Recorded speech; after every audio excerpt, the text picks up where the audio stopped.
Alright, welcome back Mets fans and welcome back baseball fans. Today we have a great video about Shohei Ohtani and the possibility of him coming to the New York Mets.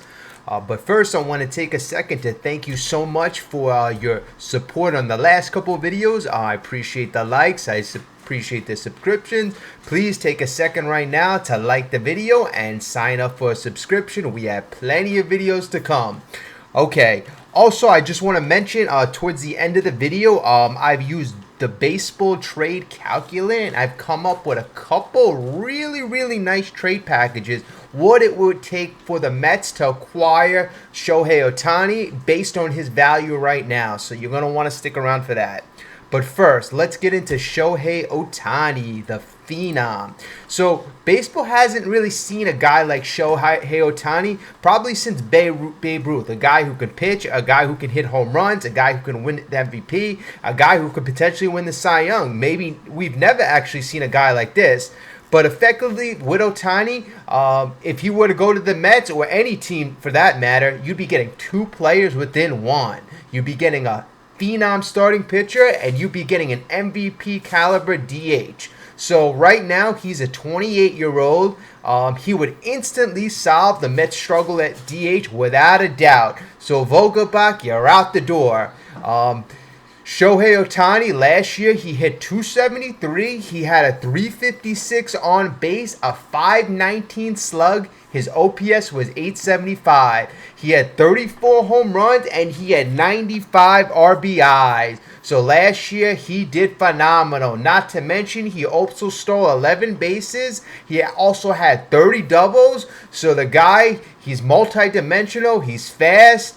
He can pitch. He can play offense. He doesn't play a defense, but you got that pitching component, which no other player in baseball does. He actually led all designated hitters with at least 100 at-bats in hits, runs, total bases, triples, homers, RBIs, and walks. So he led it all DHs in every single one of those categories. So that is amazing. Ohtani last year also owned an 18-game hitting streak last year.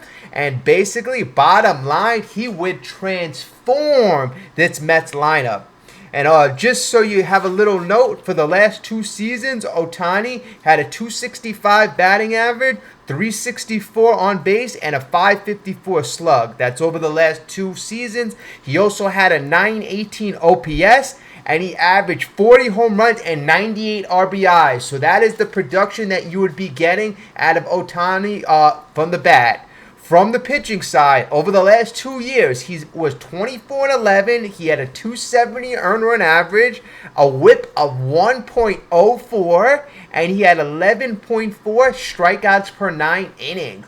So this guy has been in the MVP and in the Cy Young conversation every single one of the last couple of years. So that would be phenomenal. Next year, it is going to be crazy. I suspect all of the top teams are going to be in on Shohei Ohtani. As for Ohtani, the pitcher, last year in 2022, he had a better ERA plus as a pitcher, 172, than Max Scherzer and Carlos Rodon. He had a better strikeout percentage, 33.2, than Garrett Cole and Corbin Burns. And he actually allowed the third fewest extra base hits, 39, of any starting pitcher in the American League. Oh my God, this guy has been phenomenal. The two-time All-Star finished with a 2.33 earned run average last year with 219 strikeouts and just 44 walks. So not only can he dominate at the plate, he dominates pitching as well. So Ohtani is a true generational, one-of-a-kind talent. Next year, he is going to get a heck of a payday, and the Mets are probably one of the few teams that can absorb this. All teams should be involved, but unfortunately, the Mets, for the Met fans' benefit, they can absorb and it wouldn't matter at all how much they would pay, because Cohen knows that this guy is a cash cow. They know that not only is he going to bring fans to the ballpark, but also the marketing aspect, the jersey, the sales, the hats, overseas, the money he is going to produce is going to be like no other player ever. So Cohen knows that. He knows how to make money, and this is why I believe he is going to go all in.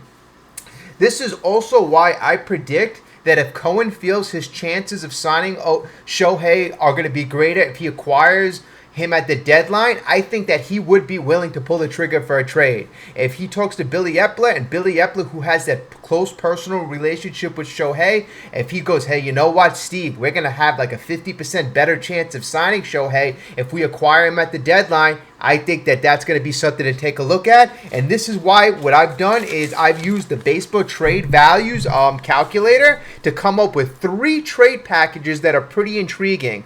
And so the Ohtani trade value on Baseball Trade Calculator is 61.1. That's based on a lot of different factors, and the reason why it is a bit low is because Shohei is going to be a free agent. So his value would normally be way over 100, but because of the fact that you're only going to have him for 2 months, 61.1 is where they rate him.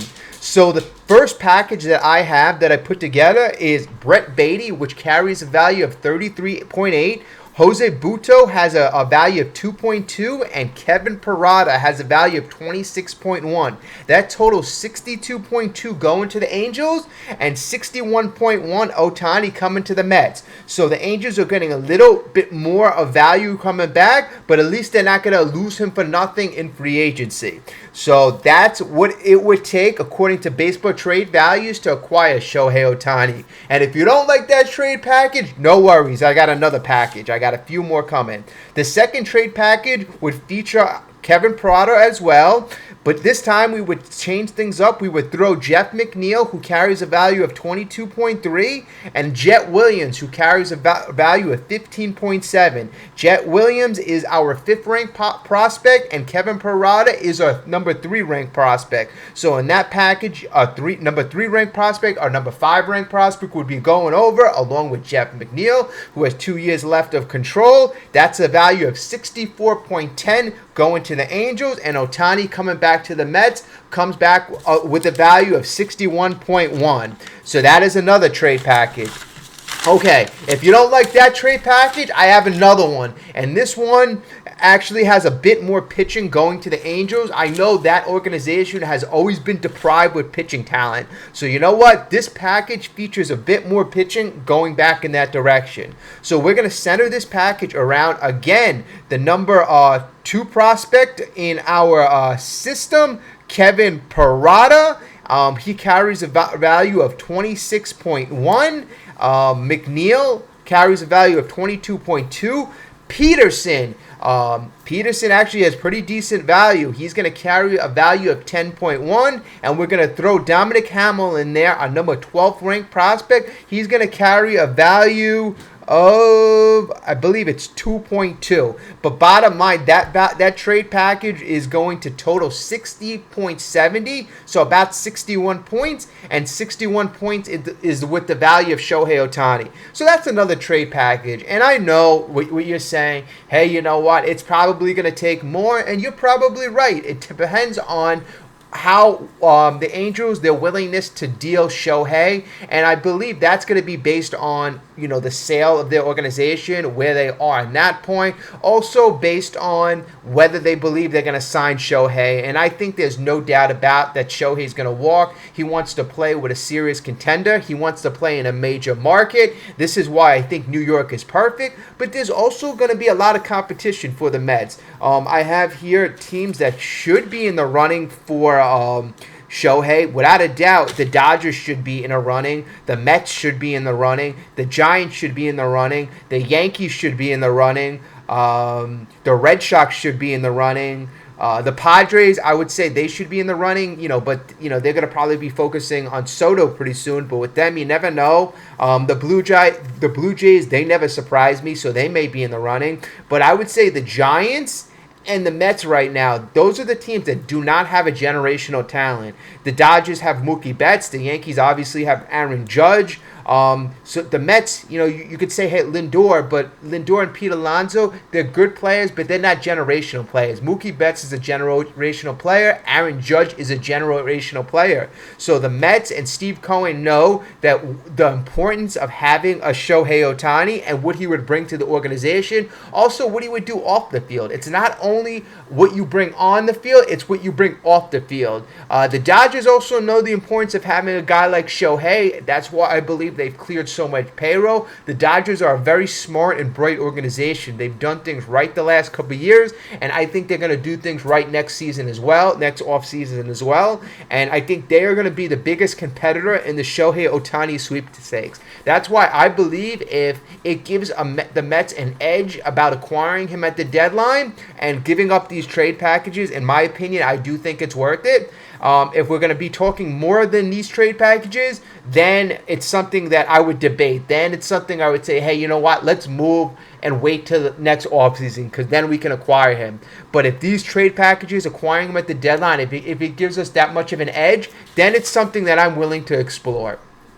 All right, if you made it to the end of the video, I thank you so much. Please, if you can give the video a like right now, please subscribe. We got plenty of videos coming in the near future. Most importantly, thank you for your support, and let's go Mets.